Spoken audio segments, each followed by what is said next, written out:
Soeharto menjadi Presiden Republik Indonesia menandai dimulainya periode pemerintah Orde Baru.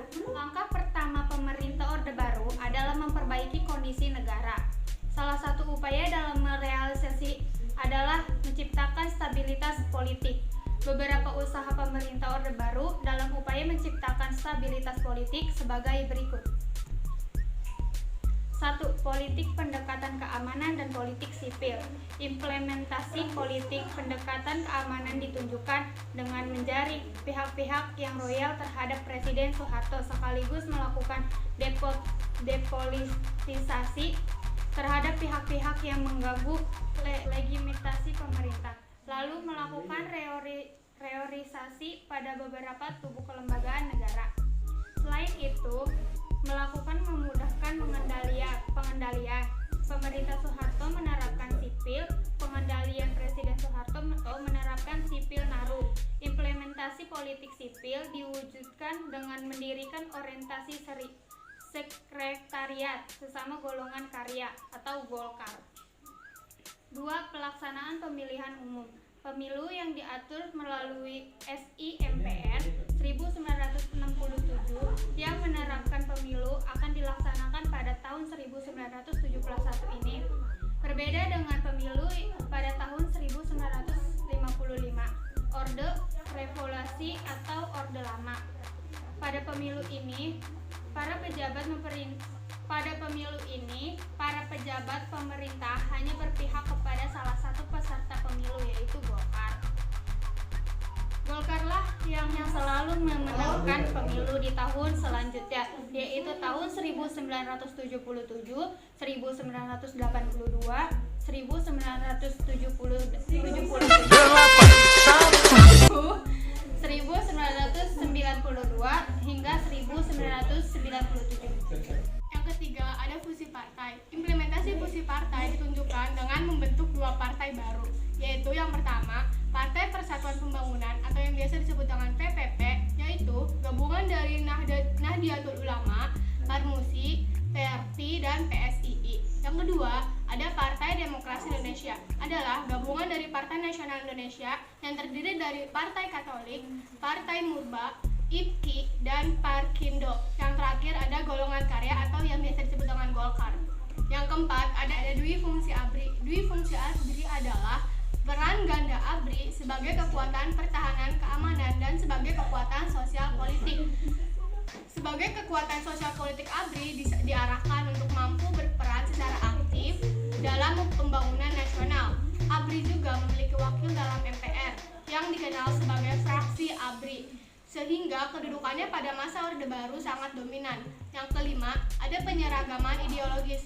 Upaya penyeragaman ideologis dilakukan dengan kegiatan penataran pedoman penghayatan pengamalan Pancasila atau yang biasa disebut dengan P4 yang dikoordinasi oleh Badan Pembinaan Pendidikan Pelaksanaan P4 atau BP7.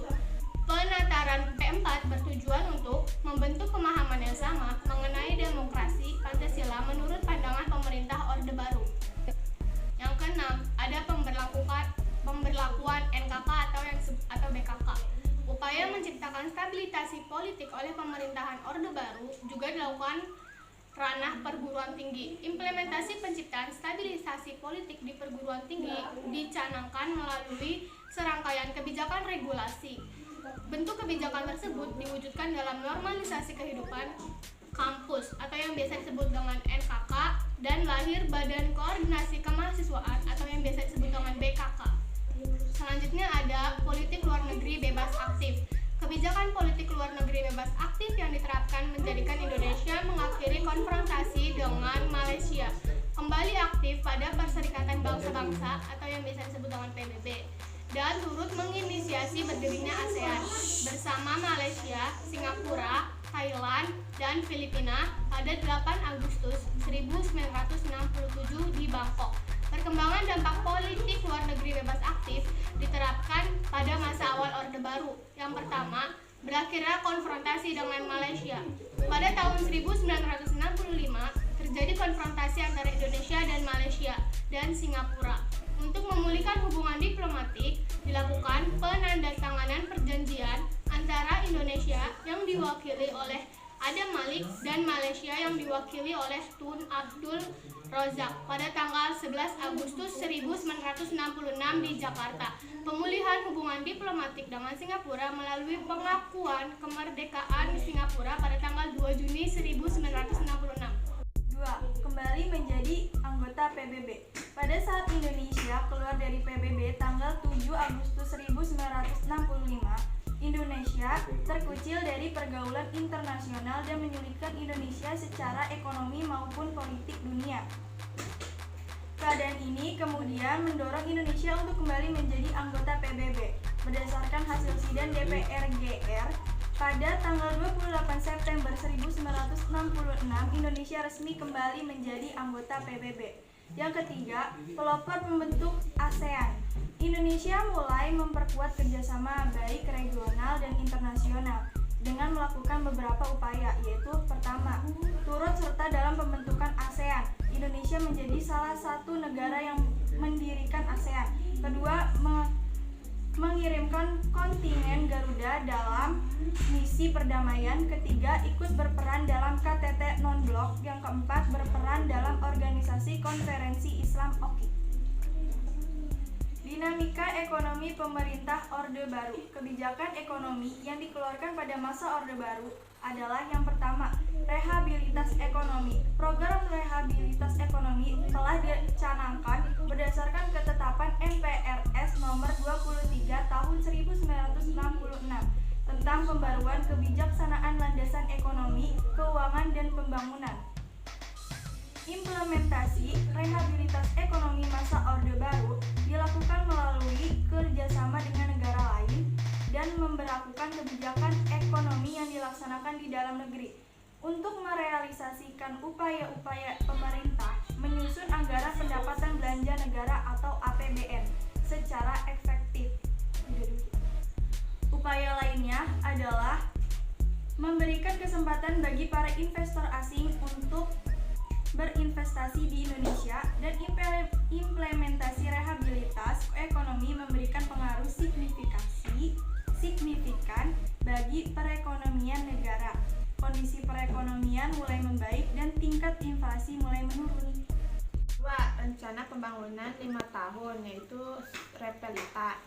Pada April 1969, pemerintah menyusun rencana pembangunan 5 tahun atau Repelita yang bertujuan untuk meningkatkan sarana ekonomi, kegiatan ekonomi, serta kebutuhan sandang dan pangan. Repelita ini akan dievaluasi selama 5 tahun sekali. Yang pertama ada Repelita 1 pada 1 April 1969 sampai 31 Maret 1974. Sasaran utama yang hendak dicapai yaitu pangan, sandang, papan, perluasan lapangan kerja, dan kesejahteraan rohani. Repelita yang kedua dari 1 April 1974 sampai 31 Maret 1979 menitik beratkan pada sektor pertanian dan industri yang mengolah bahan mentah dan menjadi bahan baku. Repelita yang ketiga dari 1 April 1979 sampai 31 Maret 1984. Pelita yang ketiga ini menekankan pada trilogi pembangunan dengan menekankan pada asas pemerataan.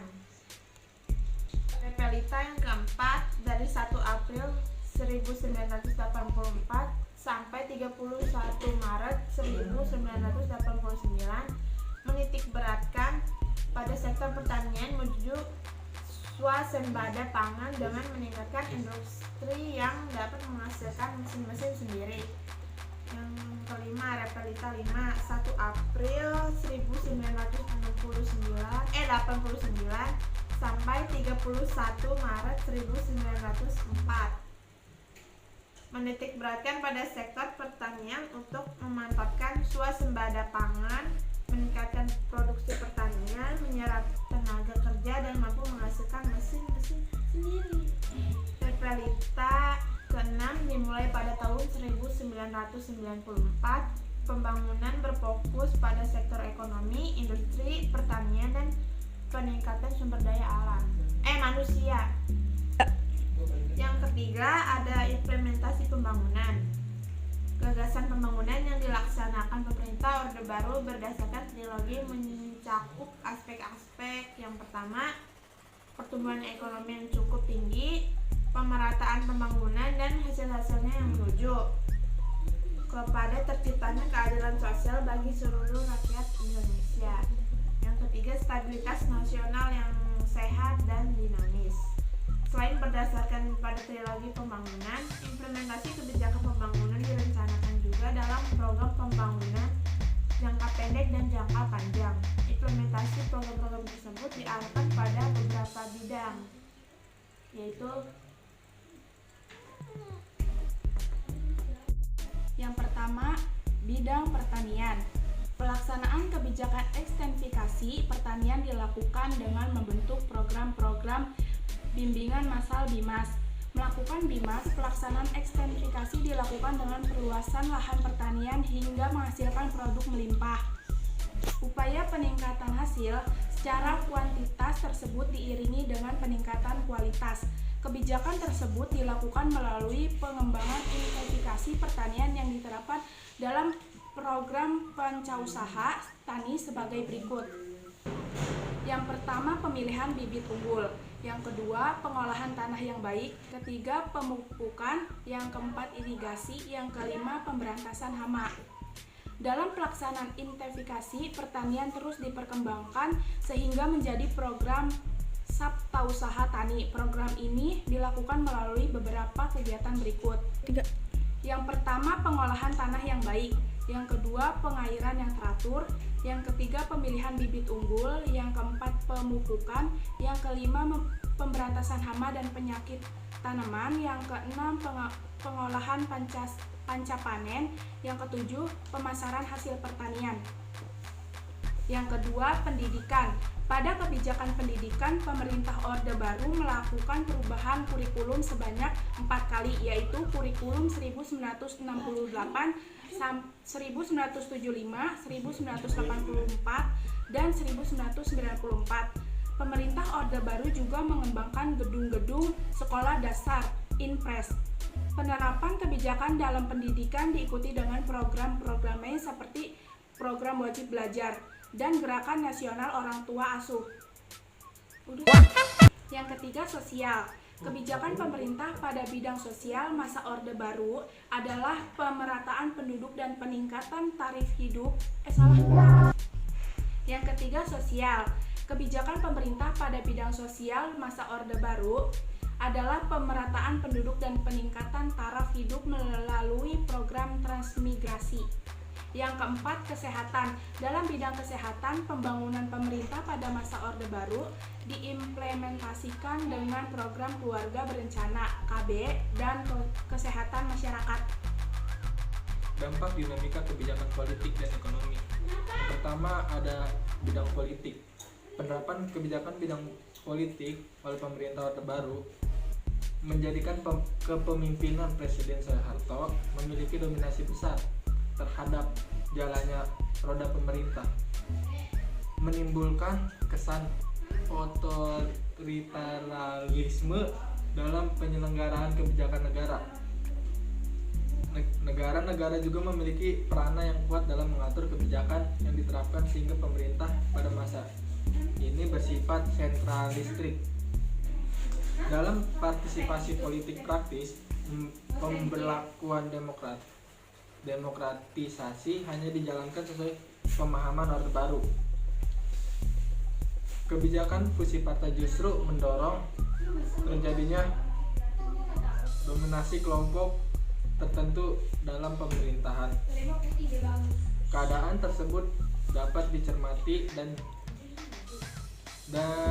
kewajiban ABRI dan PNS untuk mendukung Golkar dalam pemilu. Tidak heran jika Golkar selalu menang. Dalam bidang rehabilitas ekonomi, kerusuhan, aksi demonstrasi mewarnai dinamika politik. sebagai reaksi perencanaan pemerintah Orde Baru. Intervensi pemerintah terhadap kebebasan berpendapat juga sangat besar. Surat izin terbit dan surat izin usaha penerbit merupakan serangkaian regulasi di bawah Departemen Penerangan yang ditunjukkan kepada media pers. Yang kedua adapun bidang ekonomi. Pada awal pemerintah Orde Baru telah melakukan berbagai upaya, dan upaya itu membuahkan hasil yang positif. Pada tahun 1669 hingga 1994 Indonesia mengalami peningkatan PDB sekitar 6,8% per tahunnya. Pencapaian pertumbuhan ekonomi diiringi oleh kebersihan pemerintah Orde Baru dalam mewujudkan swasembada beras pada pertengahan 1990-an. Hasil tersebut diraih melalui serangkaian kebijakan program pertanian untuk meningkatkan produktivitas pertanian, dan kebijakan tersebut menguntungkan petani yang memiliki lahan luas. 3. Pada awal 1990 mengalami peningkatan sekitar 1.300.000 per kapita aliran listrik tayangan televisi. Pembangunan sekolah mampu memberikan perspektif baru kepada penduduk pedesaan. Konglomerat semakin kaya karena dampak dinamika ekonomi global. Meski demikian, praktis korupsi, kolusi, dan nepotisme KKN tumbuh subur. Kontrol distribusi aliran dana untuk mengatakan pembangunan sebagai luput dari pengawasan pemerintah. Pencapaian keberhasilan pemerintah Orde Baru tidak berlangsung selamanya. Krisis moneter yang melanda dunia pada pertengahan 1997, kondisi perekonomian Indonesia hingga akhirnya pada Mei 1998 Orde Baru runtuh. Sudah.